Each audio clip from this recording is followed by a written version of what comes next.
আসসালামু আলাইকুম। আমার সকল ভাইয়াপুরা কেমন আছেন? আশা করি সবাই অনেক অনেক ভালো আছেন।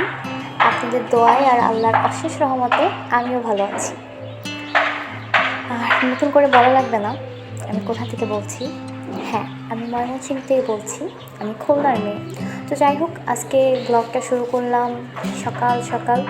মাত্র ঘুম থেকে উঠেছি, এখনও ব্রাশও করিনি। ঘুম থেকে উঠেই একটা অভ্যাস, ব্যালকনিতে চলে আসা, বাড়ির পরিবেশটা দেখা। এই তো নিজেও দেখছি আর আপনাদের সাথেও শেয়ার করছি, আপনাদের হয়তো ভালো লাগবে। ঘুম থেকে বিরাজ করার আগেই আমার কাজ হচ্ছে আগের দিনের মেয়ের ভেজা কাপড় এটা একটা মায়ের ক্ষেত্রে খুবই প্রধান কাজ। আমার মতে যা মনে হয় এটা সবথেকে বড় কাজ। ছোটো বাচ্চা ঘরে থাকলে এটা সবার আগে করতে হবে। তো আপনাদের সাথে একটা জিনিস শেয়ার করি। এই হচ্ছে আমার মিষ্টি কুমড়া গাছ। বাজার থেকে মিষ্টি কুমড়া কিনেছিলাম, সেই বীজ থেকেই গাছ, আর গাছ থেকে এত বড় হয়েছে। পাঁচ দিন না 6 দিন আগে আমি একটা ভিডিও দিয়েছিলাম, তো তখনও ছোটো ছিল, এর ভিতরেই গাছটা বড় হয়েছে। আর আমি গাছের মাথাটা একটু ভেঙে দিলাম যাতে সাইড থেকে ডালপালা বের হয়ে আরও বড় হয়, ঝাঁকা হয়।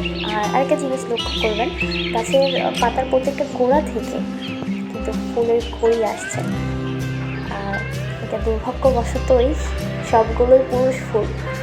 জানি না কবে ফল দিলে এরকম ফুল আসবে, দোয়া করবেন। এই তো ব্রাশ করে চলে আসলাম রান্নাঘরে। আজকে সকাল সকাল হবে রুটি, তার সাথে ডিম ভাজি। আর আরিশার বাবা 2 দিন আগে নেত্রকোনা থেকে বালিশ মিষ্টি এনেছিল, নেত্রকোনার বিখ্যাত মিষ্টি যাকে বলে। তো যাই হোক, সেই মিষ্টিটা দিয়ে আজকে চালিয়ে দেবো। তো ওই যে ডিম ভাজির প্রস্তুত চলছে। হ্যাঁ, এখানে একটা জিনিস লক্ষ্য করেছেন হয়তো, আমি হলুদ দিয়েছি। হলুদটা অনেকে দেয় না, বেশিরভাগ মানুষই দেয় না, তবে এটা আমি আমার দাদির থেকে শিখেছি। আর শিখলেই যে করতে হবে এমন না, তাই না? আসলে আমার জিনিসটা পছন্দ হয়েছে, কেননা ডিম ভাজি করলে ভিতরে সাদা থাকে হলুদ না দিলে, আর হলুদ দিলে ভিতরটা খুব সুন্দর হলুদ থাকে।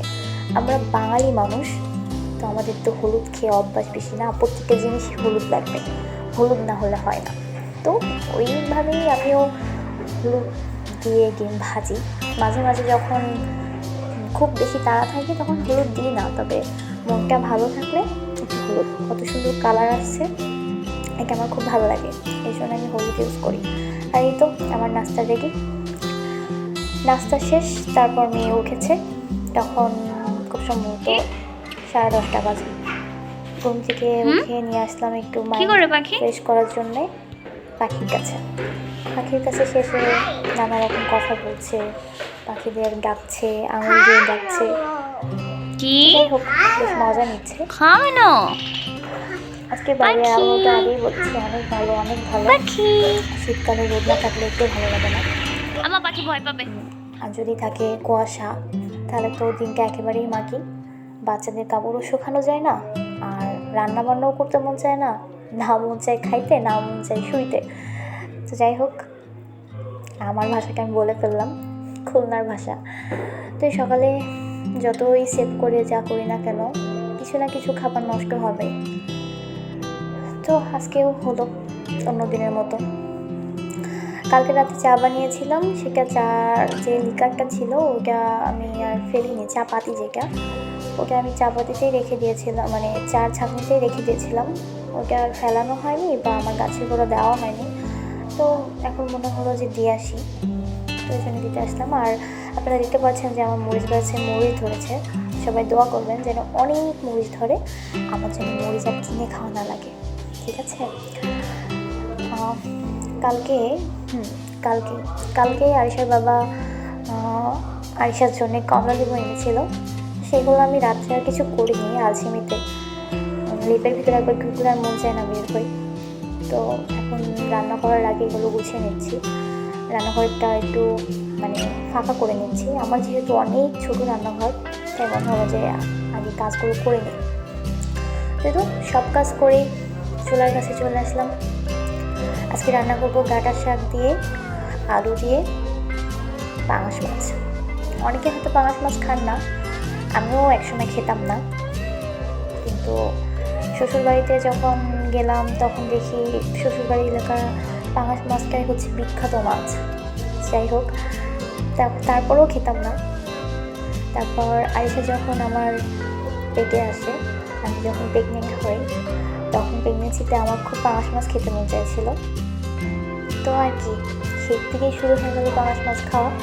আর সেই খাওয়াতে যখন 7 মাসে আমি আমার বাবার বাড়িতে গেলাম, আমার বাবার বাড়িতেও পাঙাশ মাছ খায় না।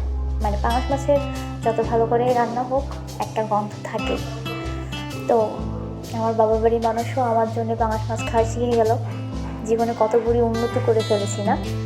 আসলে সব জিনিস টেস্ট করা ভালো, কিন্তু তারপরেও সবার রুচি তার এক না, সবার টেস্ট করার মন মানসিকতা থাকে না। তো যাই হোক, এই তো রান্না করতে দিয়ে মশলাটা কষাতে দিয়ে আমি চাইলে সকালের থালাবাটি মেজে নিচ্ছি। অনেকের তো মনে হতে পারে যে 2টা প্লেটে খেলো আর এত থালাবাটি কোথা থেকে আসলো। আসলে কালকে রাত্রে চা খেয়েছিলাম, সে চা আমি চার যে পিরিচ, তারপর হচ্ছে কাপ, এগুলো আমি আর ধুইনি, আসিনি তো, এই জন্যে এখন সকালবেলা বেশি হয়ে গেছে। তো যাই হোক, সমস্যা নেই, সব ক্লিন করে নিচ্ছি। আর আরেকটা জিনিস আপনারা হয়তো দেখতে পাচ্ছেন যে আমি প্যাকেটটা ধুচ্ছি। আসলে এই প্যাকেটে আমি মাছ রাখি। আমার মেয়েকে যখন চিপস কিনে দিই, চিপসের প্যাকেটকে আমি বাইরে ফেলে দিয়ে আসি না, ঘরে নিয়ে আসি, সুন্দর করে কেটে ওকে চিপসগুলো খাইয়ে দিই, আর প্যাকেটকে আমি সংরক্ষণ করি। যখন মাছ রাখার দরকার তখন রাখি, আর যখন বের হয়ে যায় তখন ওকে সুন্দর করে ক্লিন করে ওই যে ভিমবারের ওইখানে রেখে দিই। পানিটা ঝরে গেলে শুকিয়ে যায়, দেন আমি আমার জায়গা মতো রেখে দিই।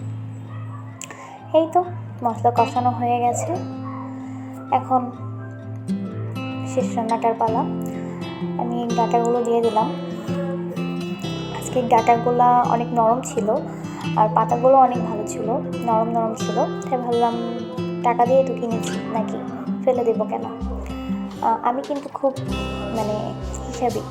যাই হোক, তো ওদিকে কষাতে দিলাম আর এদিকে ভাবলাম যে মাছটা ভেজে নিই, সাথে বেগুন ভাজিও হবে।